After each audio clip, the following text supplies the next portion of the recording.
جریح نے عبداللہ بن عمر سے کہا، اے ابو عبد الرحمن، میں نے تمہیں 4 ایسے کام کرتے ہوئے دیکھا ہے جنہیں تمہارے ساتھیوں کو کرتے ہوئے نہیں دیکھا۔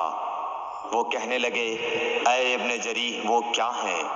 ابن جریح نے کہا کہ میں نے طواف کے وقت آپ کو دیکھا کہ 2 یمانی رکنوں کے سوا کسی اور رکن کو آپ نہیں چھوتے ہو۔ دوسرے، میں نے آپ کو سبتی جوتے پہنے ہوئے دیکھا، اور تیسرے میں نے دیکھا کہ آپ زرد رنگ استعمال کرتے ہو، اور چوتھی بات میں نے یہ دیکھی کہ جب آپ مکے میں تھے لوگ ذی الحج کا چاند دیکھ کر لبیک پکارنے لگتے ہیں اور حج کا احرام باندھ لیتے ہیں، اور آپ 8ویں تاریخ تک احرام نہیں باندھتے۔ حضرت عبداللہ بن عمر رضی اللہ تعالی عنہ نے جواب دیا کہ دوسرے ارکان کو تو میں یوں نہیں چھوتا کہ میں نے رسول اللہ صلی اللہ علیہ وسلم کو یمانی رکنوں کے علاوہ کسی اور رکن کو چھوتے ہوئے نہیں دیکھا، اور رہے سبتی جوتے تو میں نے رسول اللہ صلی اللہ علیہ وسلم کو ایسے جوتے پہنے ہوئے دیکھا کہ جن کے چمڑے پر بال نہیں تھے، اور آپ انہی کو پہنے پہنے وضو فرمایا کرتے تھے، تو میں بھی انہی کو پہننا پسند کرتا ہوں۔ اور زرد رنگ کی یہ بات ہے کہ میں نے رسول اللہ صلی اللہ علیہ وسلم کو زرد رنگ رنگتے ہوئے دیکھا ہے، تو میں بھی اسی رنگ سے رنگنا پسند کرتا ہوں۔ اور احرام باندھنے کا معاملہ یہ ہے کہ میں نے رسول اللہ صلی اللہ علیہ وسلم کو اس وقت تک احرام باندھتے ہوئے نہیں دیکھا جب تک آپ کی اونٹنی آپ کو لے کر نہ چل پڑتی۔ صحیح بخاری حدیث نمبر 166۔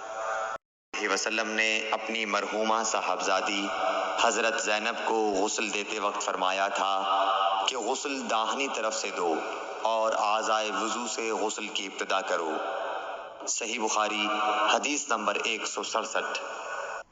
مومنین حضرت عائشہ رضی اللہ تعالی عنہا فرماتی ہیں کہ رسول اللہ صلی اللہ علیہ وسلم جوتا پہننے، کنگھی کرنے، وضو کرنے اور اپنے ہر کام میں داہنی طرف سے کام کی ابتدا کرنے کو پسند فرمایا کرتے تھے۔ صحیح بخاری حدیث نمبر 168۔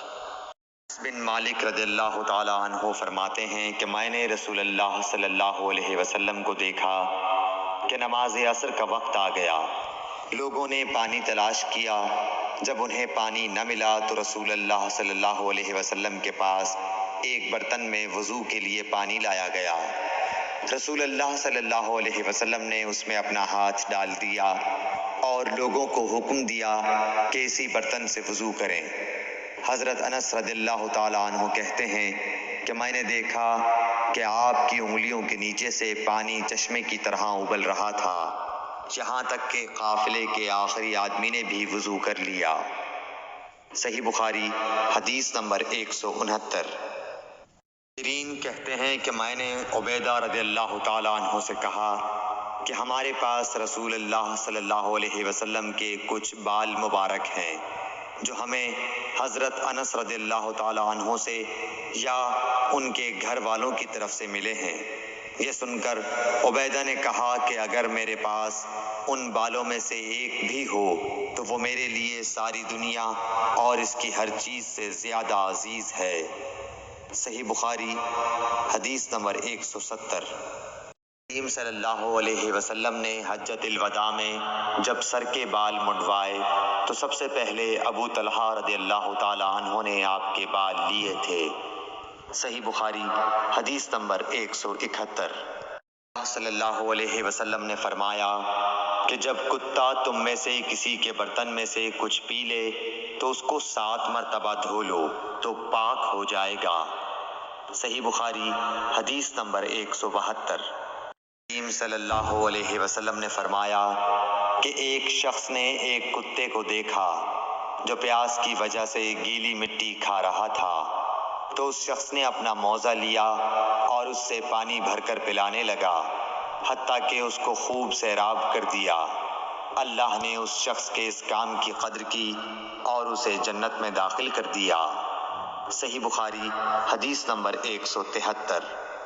صلی اللہ علیہ وسلم کے زمانے میں کتے مسجد میں آتے جاتے تھے، لیکن لوگ ان جگہوں پر پانی نہیں چھڑکتے تھے۔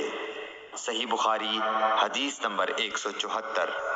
حاتم کہتے ہیں کہ میں نے رسول اللہ صلی اللہ علیہ وسلم سے کتے کے شکار کے متعلق دریافت کیا تو آپ صلی اللہ علیہ وسلم نے فرمایا کہ جب تو اپنے سدھائے ہوئے کتے کو چھوڑے اور وہ شکار کر لے تو اس شکار کو کھا، اور اگر وہ کتا اس شکار میں سے خود کچھ کھا لے تو اس کو نہ کھائیو، کیونکہ اب اس نے شکار اپنے لیے پکڑا ہے۔ میں نے کہا کہ بعض دفعہ میں شکار کے لیے اپنے کتے چھوڑتا ہوں، پھر اس کے ساتھ دوسرے کتے کو بھی پاتا ہوں۔